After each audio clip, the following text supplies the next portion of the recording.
John Schneider, your host for Jersey Bayshore Country. This is an episode, one of my favorites actually, because it's all about music, and we're going to be talking to a musician during the program. Now, I just finished a documentary, 8 parts, as a matter of fact, about Keansburg, New Jersey. Quite a history it had. And in my research, I ran across a guy, a musician who grew up in Keansburg, moved out of Keansburg a little while ago and lives down in the Atlanta area. But I came across the name Roger Hurricane Wilson.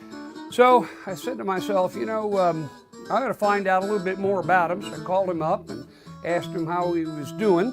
And I said, I'm thinking about having a big party, a big event at the end of the 8-part series. Would you like to come up and hang out and play, and you can stay with me, etc. So he said, sure.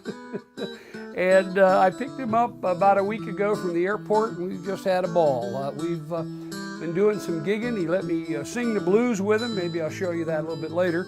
And he did a lot of original songs about Keansburg, and we're going to listen to some of those as well. But in the meantime, I want you to meet him. Here he is, Roger Hurricane Wilson. How you doing, man? Doing great. Well, I think a lot of people would like to know, you've lived with me now for about a week under the same roof, and I have to stay up till 2 o'clock in the morning, with sometimes 3, because musicians stay up that late. What's it like? Why don't you go ahead and tell them now, what's it like living with me? It's an adventure. Nah, man, it's fun. You got a lot of energy, and we did a lot of stuff, and just had a great time. And what else can you say? Well, we're not going to tell everything. Remember I said what happens in this house stays in this house. Now, Roger has written a book. It's called, oddly enough, Roger Wilson, Hurricane. And I told you his middle name was Hurricane.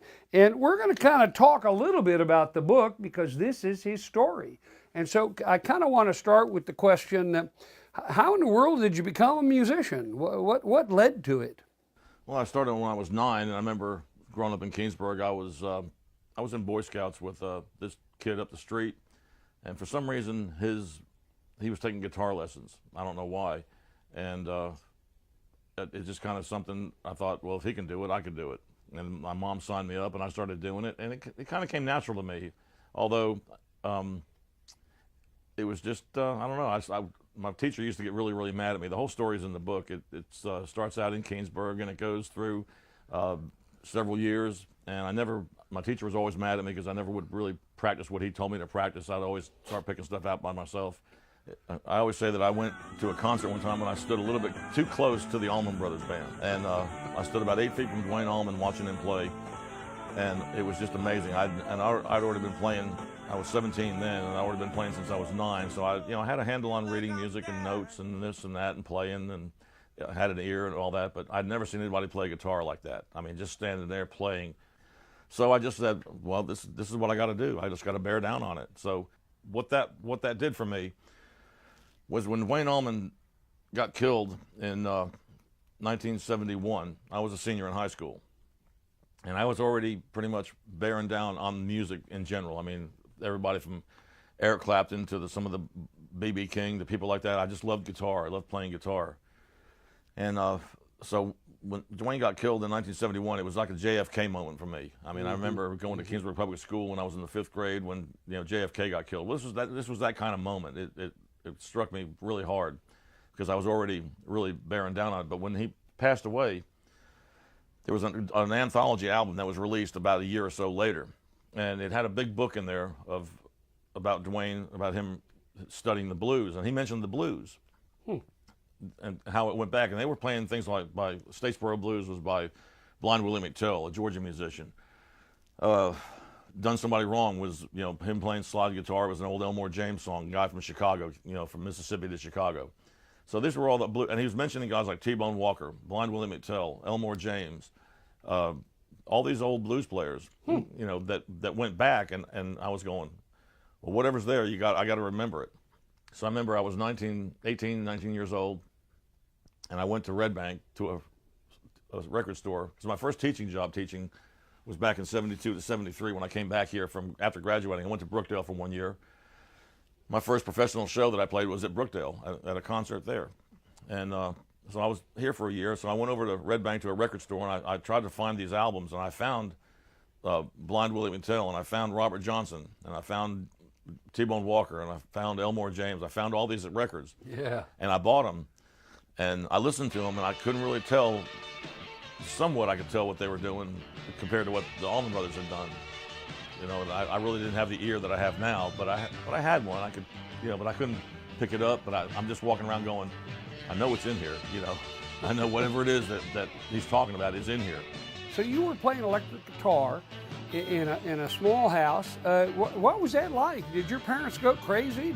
Could they stand all the noise that an electric guitar made? How did you handle that? They encouraged me. I mean, Yeah. they were all about it. I had to. There were certain times I couldn't play it, but one time there's this one invention. Now the house next door to us on Howard Avenue had been occupied by some neighbors that passed away when I was very, very young. They were close friends, good people. Mm-hmm. I wrote songs about them. I mean, but they were gone, and my grandparents bought the house next door as a summer house. Mm-hmm. So one summer day, I was up in my room, and my grandfather had a shortwave radio and all this stuff, and there was a couple items that he wasn't using. But anyway, I had my amplifier in my room, and I had an old Hallicrafters speaker, Yeah. shortwave radio. It was a speaker that I had attached to it, and I was paralleling a couple of amplifiers together to make it as loud as I could.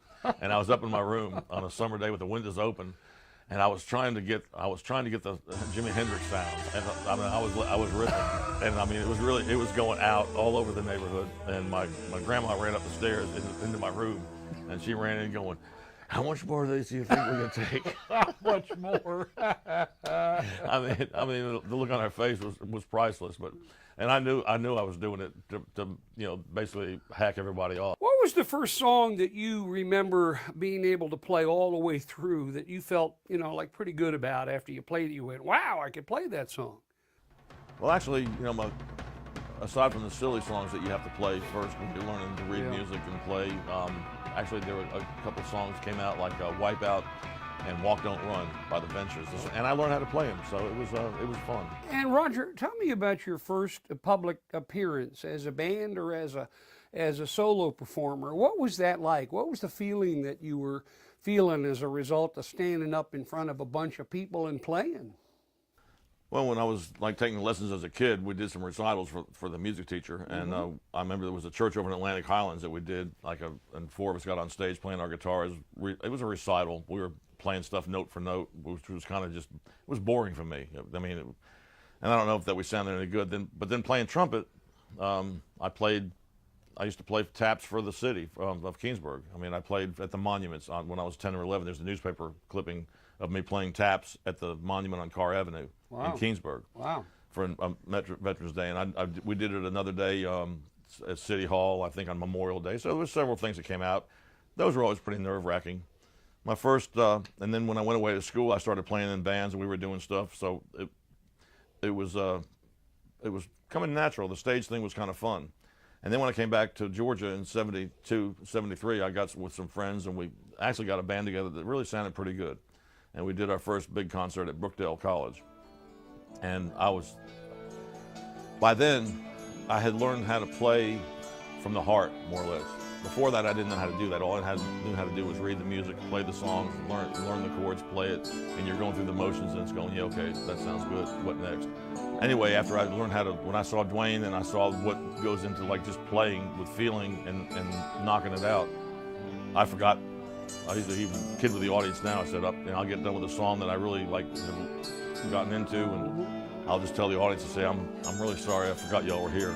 You know, Yeah. So really, I mean, that's what happens. You get in the zone, and it's fun, and if it sounds good, that's even better.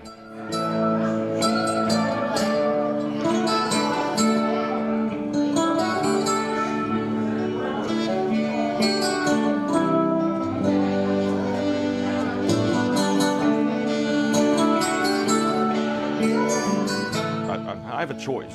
You know, I can play where I want. I'm not a prisoner. I was a prisoner of the road at one time, where I had to be on the road in order to make a living. I don't have to do that anymore. Now I've got it, and plus the music business has changed to where we all have control of what we're doing. You know, you have control of what you put out video-wise, as I do too on some of the websites that I teach on. So and musically, we have our own. I have my own publishing company. I have my own record company, and I'm not be getting rich, but I'm actually fulfilling the passion and doing what I want to do. If I want to write a song and put it out there, I can, and somebody's going to hear it. So you're attracted to the blues, right? Influenced greatly by it. But you don't only play the blues, you play lots of different stuff. And they say that sometimes to feel the blues, to play the blues, you got to feel, kind of the lowest of the low. Have you had any dark periods in your life that you draw upon to kind of feel that passion, to feel that despair that sometimes the blues kind of talk about? Well, just, you can't be, there's other things to life than that. You can't be really obsessed with it. I mean, you have to have a goal, and not even a goal. It's a journey, more or less. The journey is the deal. It's not, back when you were a kid, you think, I want to be a rock star, and you think it's a destination, and you think, you're thinking when you're 20 that everybody over 30 ought to be shot, but then later on, you're finding out that it's just it's a journey, and what you leave, and it gets to a certain point when you're young in the business, you're trying to get out of the business what you can get. You're trying to get a break. You're trying to get a gig. You're trying to get this and that. Then I get to my age now. I'm 64 years old now, and I still feel like I feel better than I did when I was 25. But it's not about hustling and getting the gig anymore. It's about what I leave behind, as opposed to that. I've met and talked to a lot of rock and rollers like yourself, like you've talked to a lot of folks that you know. And I don't know if it's still in vogue, but a lot of folks back in the day would be tempted by drugs and alcohol and that sort of thing. And sometimes it would ruin their career, sometimes it wouldn't. But have you ever had to wrestle with that challenge? Have you ever been tempted by alcohol or drugs? Well, I drank. I drank. I was in a band a long time ago. We were noted for having the biggest bar tabs in the Southeast, and we took that as a badge of honor.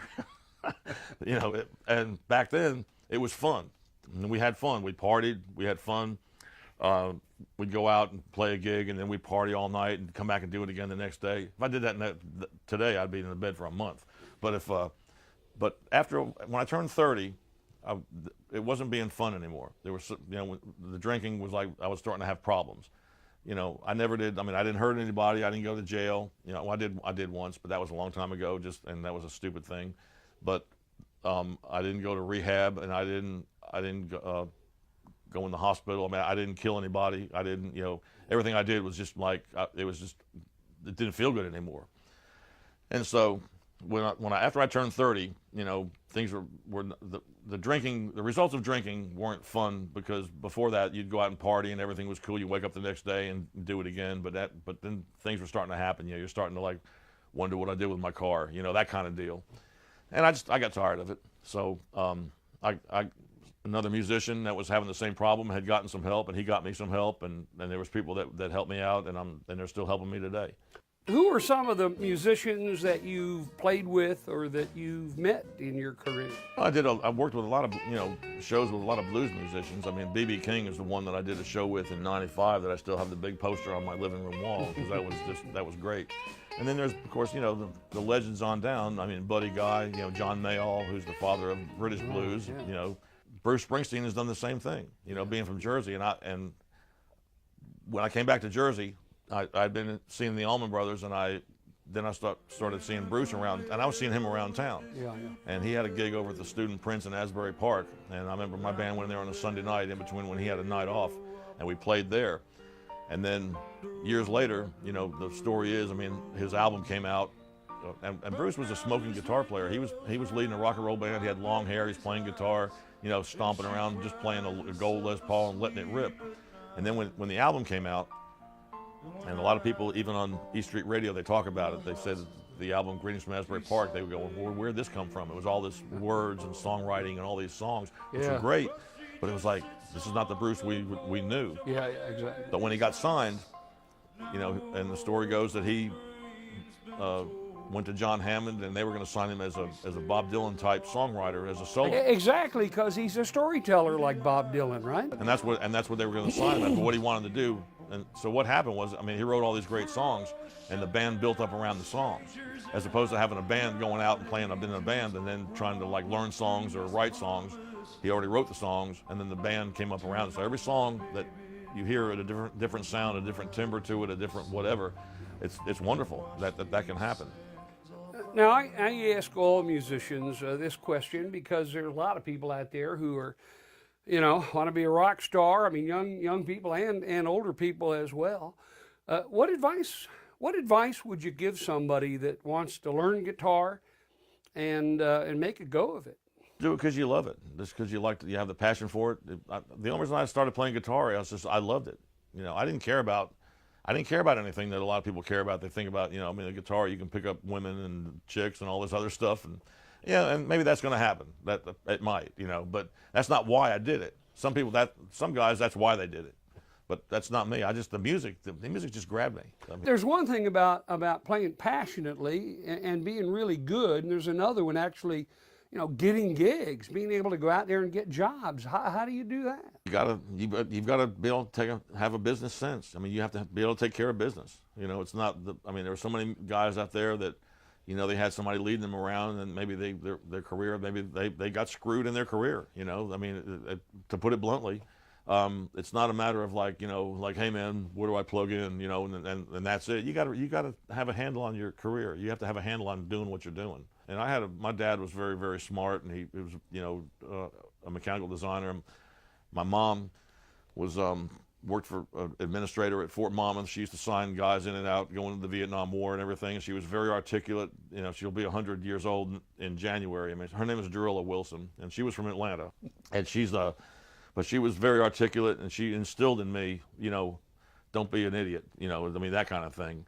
And took care of business, always dotted the I's, crossed the T's. I mean, that was her job. That was her. That's just the way she was. And right now she's just comfortable and doesn't really remember anything about it. And but I moved her back in Georgia back in '96 after my dad died in '95. So she's been back there ever since.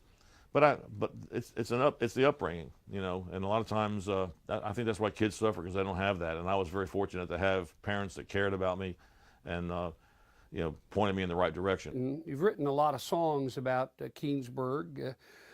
You lived on Howard Avenue, and you wrote a song about Howard Avenue, which I particularly like. What can you tell us about that song? Well, it was all I was trying to take in all the things that were around me. I had my neighbors next door that lived in this bungalow. I mean, it was a bungalow that the house we moved into had been built by the same guy, but my dad had it renovated and winterized and put together as a house to live in all year round. Well, these people had been coming down in 1930. I mean, they had been coming down for years, and their house was a bungalow, but they ended up moving into this house, and they were heating it with coal and kerosene, and it was freezing in the winter. I mean, it was just, but they lived there. And so I sang about my neighbors, and I love them to death. They were good people.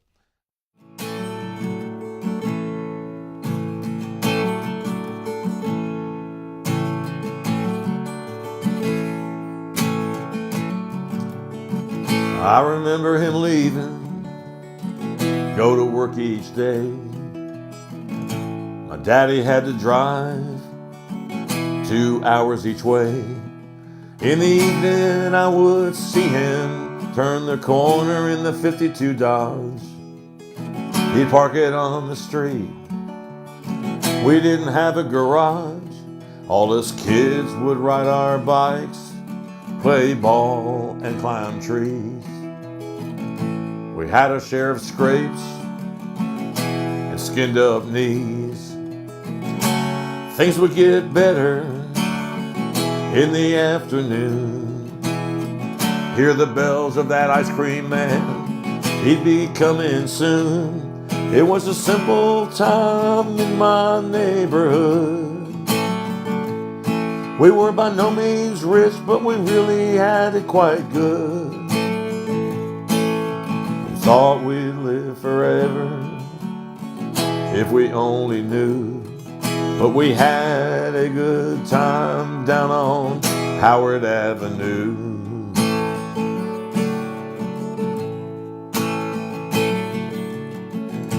I was good friends with my neighbor, Anna Eberly. She would heat her house with coal and kerosene.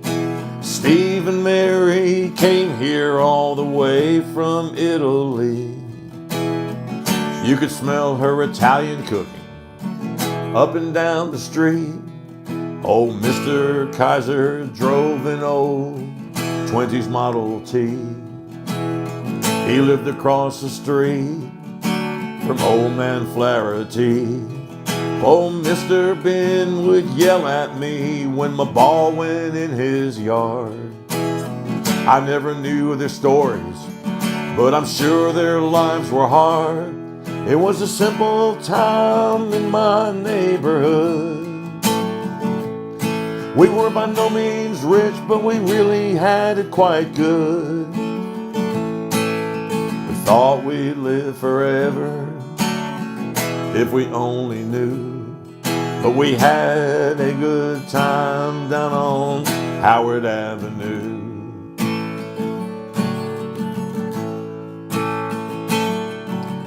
Thought we'd live forever if we only knew. But we had a good time down on Howard Avenue.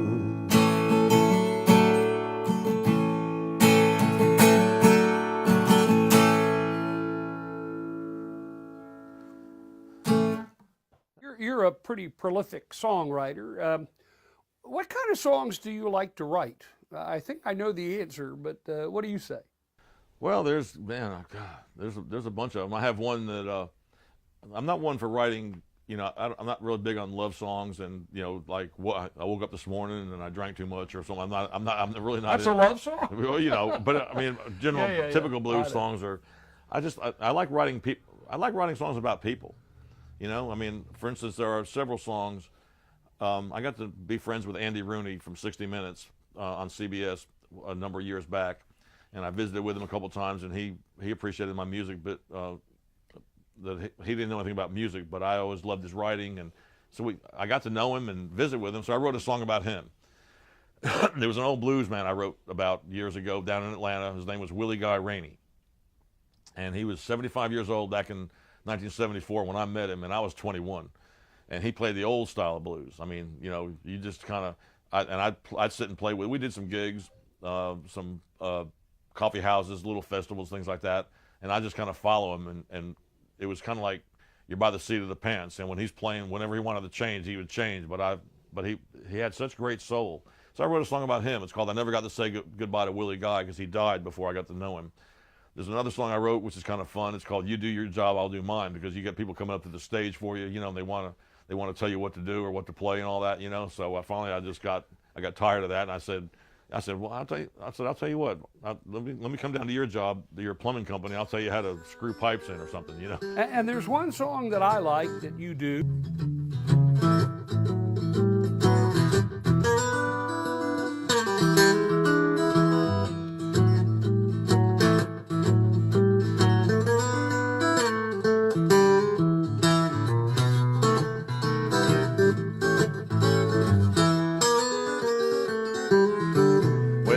I was just a baby, a kid as one would be. When they do now, like I did then, they call it ADD. Well, I don't know how it happened. Please tell me if you can. Somebody give me an answer. This crazy world is hopping out of hand. Well, when I was just a schoolboy, I did arithmetic in my head. But now you might need a calculator just to buy a loaf of bread. Well, I don't know how it happened. Please tell me if you can.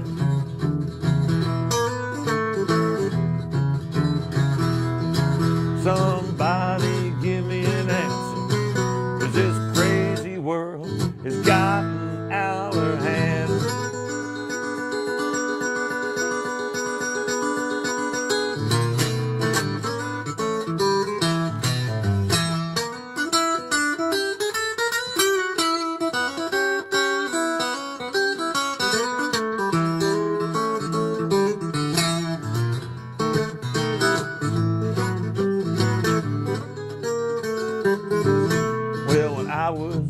just a young man. I had long hair and played rock and roll. But now the kids will let their pants hang down just to let their boxers show. Well, I don't know how it happened. Please tell me if you can.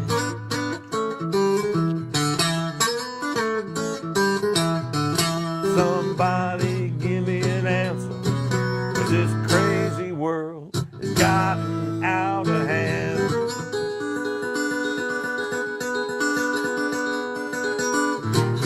Well, now that I'm a grown man, things just don't seem the same.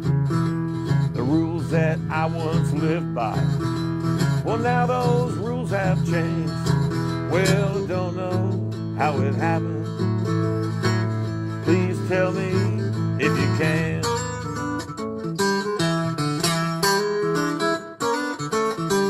Somebody give me an answer, 'cause this crazy world has gotten out of hand.